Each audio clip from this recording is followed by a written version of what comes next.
Sabi ko, ang buhay sa Veridian Global Corp ay parang survival game. Ako, si Anna, marketing specialist. Pero dahil sa lumalaki kong tiyan, buntis ako, naging target ako ng chismis at pangaapi. Lalo na kay Beatrice, ang babaeng umaasa sa posisyon ko. Ang ama ng dinadala ko? Si Ezekiel, isang tahimik na finance analyst na nag-iisa sa dulo ng opisina. Walang social life, laging nakasuot ng simpleng damit. Walang nakakaalam kung paanong naging kami. Ang alam lang nila, isa siyang average na lalaking walang ambisyon. Isang hapon, sa pantry, habang naghahanda ako ng milk, narinig ko sila. Magaan, parang gossip. Sabi ni Beatrice, kawawa naman si Anna, pinatulan ng pinakatahimik at pinakamalamig na analyst. Sigurado, ang future ng bata magiging kasing boring ng spreadsheet ng tatay niya. Hinayaan ko lang sila. Sanay na ako. Pero nang bumalik ako sa desk, nakita ko si Ezekiel. Seryoso ang mukha niya pero may kislap sa mata niya na nagpahiwatig, narinig niya ang lahat. Nang gabing iyon, tinanong ko siya. Nag-aalala. Sabi ko, Ezekiel, hindi pa tayo aalis dyan. Ang pag-aapi nila. Malamig, seryoso at may strong resolve sa boses. Sagot ni Ezekiel, Anna, ang pag-alis ay pagtakas. Ang pag-stay ay challenge. Hayaan mo silang magtawanan. Hindi nila alam ang totoong halaga ng tatay ng dinadala mo. Huwag kang mag-alala anak, sisiguraduhin kong magbabago ang ihip ng hangin. Ang kanyang sagot ay hindi ko maintindihan, pero ang assurance niya, iyon ang pinakamalaking hook sa kwento namin. Ang relasyon namin ni Ezekiel ay isang Tagalog story love na puno ng secrecy at contrast. Sa opisina, wala kaming pansinan. Pag-uwi, nagiging gentleman siya. Nagluluto, nagmamasahe sa likod ko, at nagbabasa ng baby books. Isang gabi, may inabot siyang folder sa akin. Seryoso, sabi ni Ezekiel. Ana, bago pa man tayo magkaroon ng engagement o proposal, kailangan mong pirmahan ito. Kontrata ito para sa future mo at ng bata. Nang basahin ko, halos himatayin ako. Ito ay isang trust fund at legal ownership ng isang house and lot sa pangalan ko. Pero ang pinaka nakakagulat, ang pangalan ng legal counsel na gumawa ng kontrata, Attorney Victor L. Herrera. Nagtataka at may pagkabahala. Tinanong ko, Ezekiel, sino si Attorney Herrera? Bakit ganun kalaki ang trust fund na ito? Saan ka kumuha ng ganitong pera? Mahinang ngiti, calm and reassuring. Sagot niya, sabi ko sa iyo, huwag mong maliitin ang finance analyst. Ang mga galing sa finance, alam nilang mag-ipon. At si Attorney Herrera, kaibigan ko lang. Magtiwala ka. Ang lihim na iyon ni Ezekiel, ang labis na yaman na ipinipilit niyang itago, ay naging source ng kaba ko. Ito ang aming enchanting engagements sa papel. Lumapit na ang maternity leave ko. Pero bago ako umalis, gusto akong pahirapan ni Beatrice. Sinigurado niyang lahat ng stressful at imposible na task ay sa akin mapupunta. Isang araw, pinatawag ako ni Beatrice at ng manager namin para sa isang emergency meeting. Kinumpronta nila ako dahil sa misplaced file. Alam kong gawa-gawa lang nila. Sabi ni Beatrice, Ana, hindi mo na kaya. Ang tiyan mo ang dahilan. Ang attitude mo. Ang ama ng anak mo, hindi ka matutulungan yan. Ang file na ito, kailangan ito ng CEO bago mag-alas 5. Nanginginig ako. Nakita ko ni Ezekiel. Hindi siya nagsalita. Tinignan lang niya ako. At pagkatapos ay tinignan niya si Beatrice. Ngayon, ang tingin niya ay hindi na lamig, kundi apoy. Malamig na boses. Challenging. Biglang nagsalita si Ezekiel. May problema ba sa file? I-check ninyo ang drive. May backup ako. Nagulat at defensive sagot ni Beatrice. Sino ka para makialam, Ezekiel? Stay in your lane. Hindi sumagot si Ezekiel, pero ang silence niya ay mas nakakatakot. Ang manager namin parang biglang nataranta. Ang alam ko, may malaking drama na mangyayari. Kinabukasan, araw ng board meeting. Huling araw ko na sana sa opisina. Kaming lahat nagtipon sa malaking conference room. Pinilit akong sumama ni Ezekiel. Nagsimula ang meeting. Biglang pumasok ang chairman ng board na siyang CEO ng Viridian Global, si G. Enrique Herrera. Kasunod niya, si Attorney Victor L. Herrera, ang legal counsel sa kontrata ko.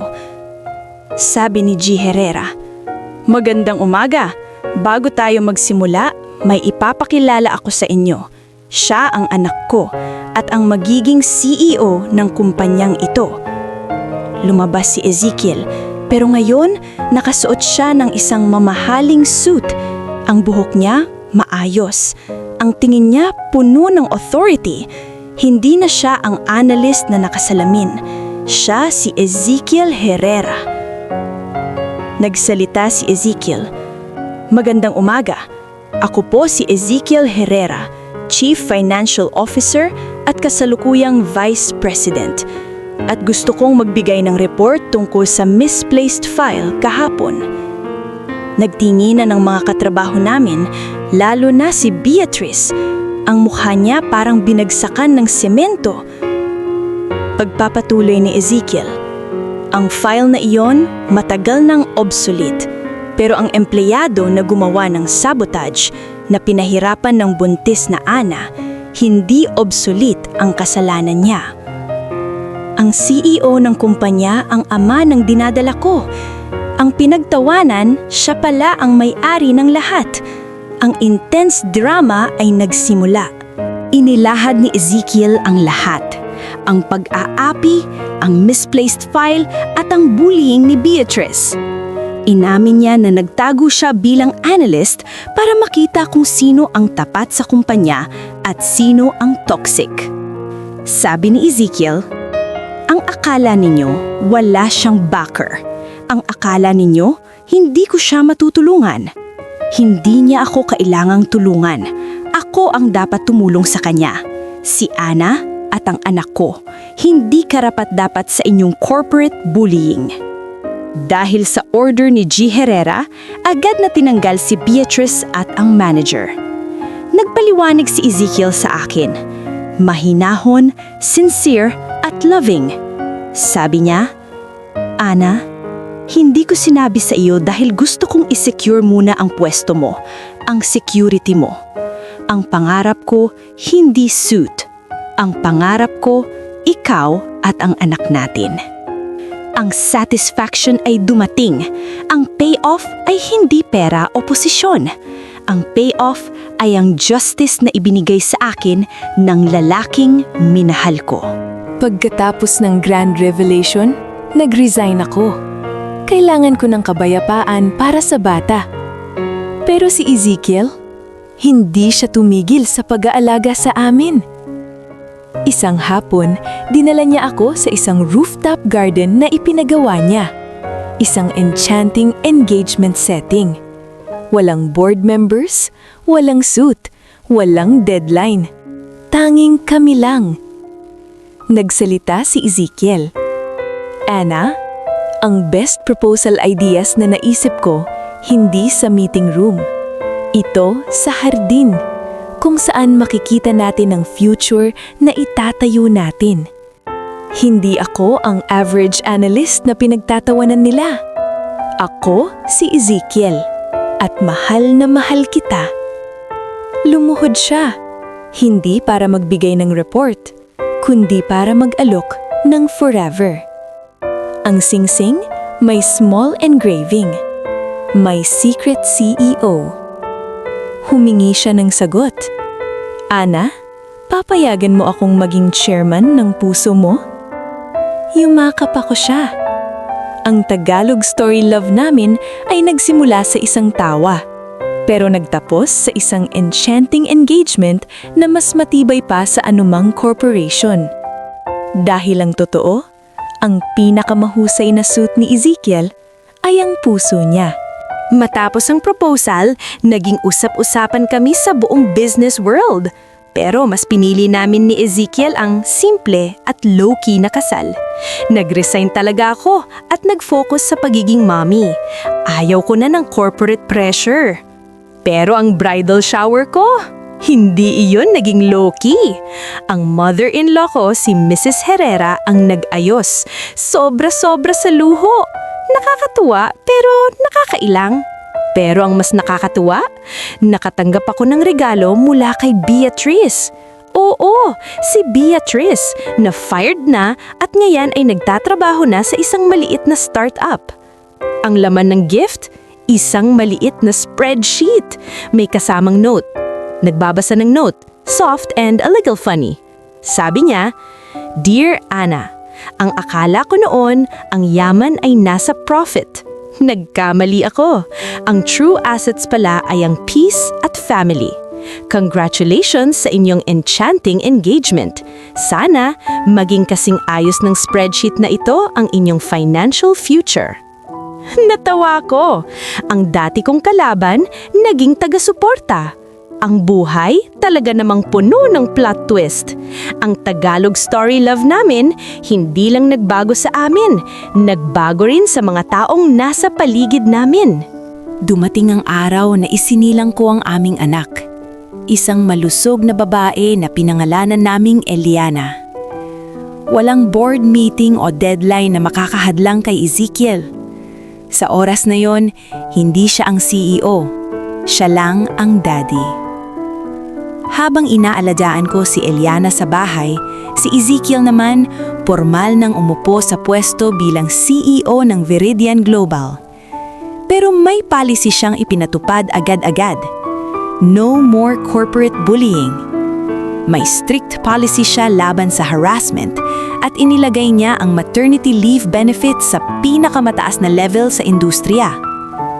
Dahil alam niya kung gaano kahalaga ang support sa isang nagdadalang tao. Isang gabi, habang tulog na si Eliana, umupo siya sa tabi ko. Pagod na pagod siya mula sa trabaho, pero ang mata niya puno ng warmth. Sabi ni Ezekiel, "Ana, ang daming pressure sa job na ito. Pero pag nakikita ko kayo, nare-reset ako. Noon, ang pangarap ko, profit at power. Ngayon, ang greatest asset ko, kayo. Ikaw ang best proposal ideas ng Diyos sa buhay ko." Ang buhay namin hindi naging fairy tale na walang stress, pero naging isang Tagalog story love na real at matibay. Lumipas ang ilang taon. Naglakad na si Eliana. Isang araw, dinala kami ni Ezekiel sa rooftop garden na pinagproposalan niya, ang lugar ng aming enchanting engagement. Ipinakita niya sa akin ang new master plan niya para sa kumpanya. Hindi ito tungkol sa building o finance. Ito ay tungkol sa pagtatatag ng isang family council, isang governing body para siguraduhin na ang pamilya ay laging priority sa kanilang business. Sabi ni Ezekiel, "Anna, ang CEO ng business ay ako, pero ang CEO ng pamilya, ikaw. Simula ngayon, wala nang secret. Ang legacy na itatayo natin hindi lang para sa profit, para ito sa ating anak at sa mga pamilyang magtatrabaho sa Veridian."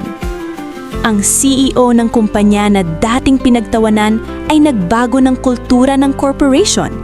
Ang akala nila isa akong average na babae. Pero ang pag-ibig namin ang nag-iba sa business world. Ang buhay namin ay patunay na kahit gaano pa kadilim ang corporate world at kahit gaano pa katindi ang judgment ng iba, kapag ang puso at integrity mo ang chairman ng buhay mo, ang payoff ay magiging priceless. At sa bawat halik ni Eliana, naaalala ko, ang pinakamagandang suite sa corporate ladder ay ang pagiging ina. At ang pinakamagandang titulo ay ang pagiging asawa ng lalaking pinili kang mahalin ng walang filters o agenda.